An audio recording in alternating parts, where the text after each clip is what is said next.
Cake लहानांपासून मोठ्यांपर्यंत सर्वांनाच आवडतो. मग काय एकदम बेकरी स्टाईल मऊ लुसलुशीत स्पॉन्जी केक घरीच बनवला तर? केक बनवण्यासाठी मी इथं मोठं मिक्सरचं भांडं घेतलं आहे. तुमच्याकडे मेजरिंग कप असेल तर बरंच झालं, नाहीतर अशी कोणतीही एक वाटी घ्यायची. केकसाठी लागणारे सर्व जिन्नस आपण एकाच वाटीने मोजून घेतले की केक एकदम परफेक्ट बनतो. केक बनवण्यासाठी मी इथं 2 वाट्या बारीक रवा घेतला आहे. रवा शक्यतो भाजलेला नसावा. त्याच वाटीने 1 वाटी साखर घेतली आहे व पाऊण वाटी मिल्क पावडर घेतली आहे. मिल्क पावडर नसेल तर तुम्ही स्किपही करू शकता. मिल्क पावडर घातल्याने केकला मावा फ्लेवर येतो. आता ही सर्व जिन्नसे मिक्सरला बारीक करून केकचे प्रीमिक्स बनवून घेतले. बनवलेल्या प्रीमिक्समध्ये वितळवलेले पाऊण वाटी तूप घालून घेतले. तुमच्याकडे तूप नसेल तर तेल किंवा मेल्टेड बटर वापरले तरी चालेल. त्याच वाटीने 1 वाटी दही घातले व त्याच वाटीने पाऊण वाटी दूध टाकून घेतले. आता हे सर्व जिन्नस परत एकदा मिक्सरला फिरवून घेतले. तयार झालेले बॅटर थोडे घट्ट वाटत आहे म्हणून वरून अजून 3 ते 4 चमचे दूध टाकले व फ्लेवरसाठी व्हॅनिला इसेन्स टाकला. तुमच्याकडे व्हॅनिला इसेन्स नसेल तर तुम्ही स्किप करू शकता. दूध टाकताना थोडेच मिक्स करावे, नाहीतर बॅटर एकदम पातळ होते. आता तयार झाले आहे एकदम परफेक्ट रवा केकचे बॅटर. आता हे बॅटर आपण 10 मिनिटे एका भांड्यामध्ये काढून रेस्टसाठी ठेवणार आहोत. बॅटर चांगलं सेट होतंय तोपर्यंत गॅसवर एक पातेलं किंवा कढई 10 मिनिटे प्रीहीट होण्यासाठी ठेवायचे आहे. माझ्याकडे कढई नाही आहे, पातेलं आहे, तर मी आता हे पातेलं 10 मिनिटे प्रीहीट होण्यासाठी ठेवणार आहे. ही प्रोसेस खूप महत्त्वाची आहे, कारण आपण जर केक बनवण्यासाठी घेतलेलं भांडं प्रीहीट नाही केलं तर केक चांगला बेक होत नाही. आता पातेलं प्रीहीट होतंय तोपर्यंत एका केक टिनला असा बटर पेपर लावून घ्यायचा व वरून तूप किंवा तेल ग्रीस करायचे. मी येथे बटर पेपरला तूप ग्रीस करून घेतले आहे. तुमच्याकडे असा केक टिन नसेल तर जाड बुडाचे एखादे पातेले, भांडे किंवा एखादा डब्बा वापरला तरी चालेल व बटर पेपर नसेल तर घेतलेल्या भांड्याला सगळीकडून तूप किंवा तेल लावून वरून गव्हाचे पीठ टाकून ते चांगले झाडून घ्यायचे. आता बॅटरही चांगले सेट झाले आहे. बॅटरमध्ये आपण रवा वापरला आहे, त्यामुळे हे थोडे आता घट्ट झाले आहे. त्यामुळे आपल्याला थोडेसे दूध घालून हे पातळ बनवून घ्यावे लागेल.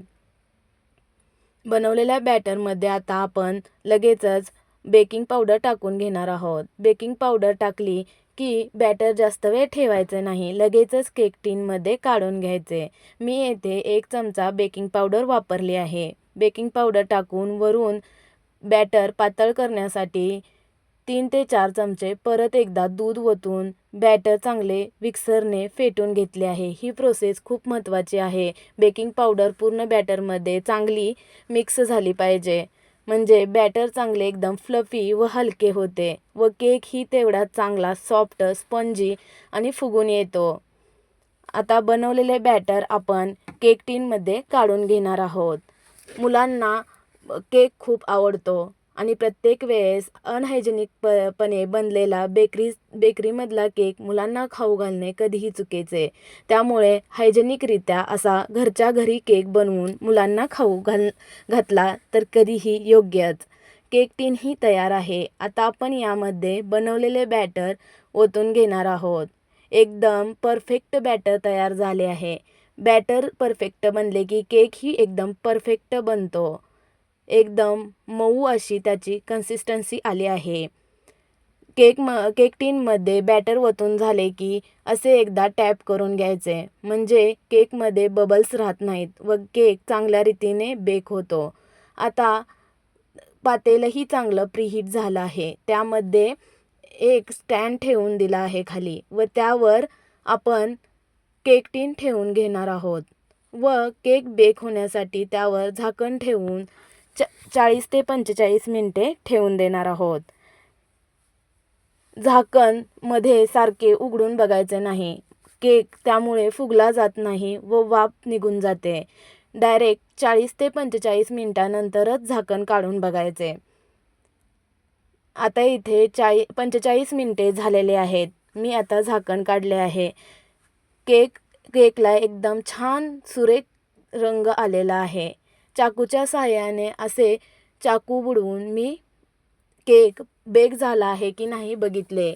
चाकूला काही चिकटलेलं नाही, म्हणजे आपला केक एकदम योग्य पद्धतीने बेक झाला आहे. केक टीन बाजूला काढून कपड्याने असा 10 मिनिटे झाकून ठेवायचा, म्हणजे केक वरून कडक होत नाही, मऊ होतो.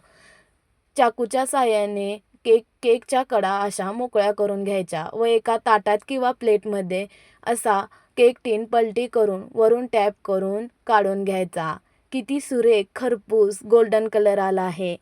तयार आहे आपला एकदम मऊ लुसलुशीत स्पॉन्जी केक. कुठेही तुटलेला नाही. एकदम परफेक्ट केक तयार झाला आहे. एकदम बेकरी स्टाईल, एकदम झटपट, एकदम साध्या सोप्या पद्धतीने असा केक तुम्ही मुलांना करून खाऊ घालू शकता. किती स्पॉन्जी झाला आहे मी तुम्हाला तोडूनही दाखवते. एकदम रवा रसरशीत स्पॉन्जी मऊ लुसलुशीत केक तयार झाला आहे. माझ्या घरात सर्वांना आवडला. रेसिपी आवडली असल्यास नक्की ट्राय करून बघा व चॅनलला सबस्क्राईब करा.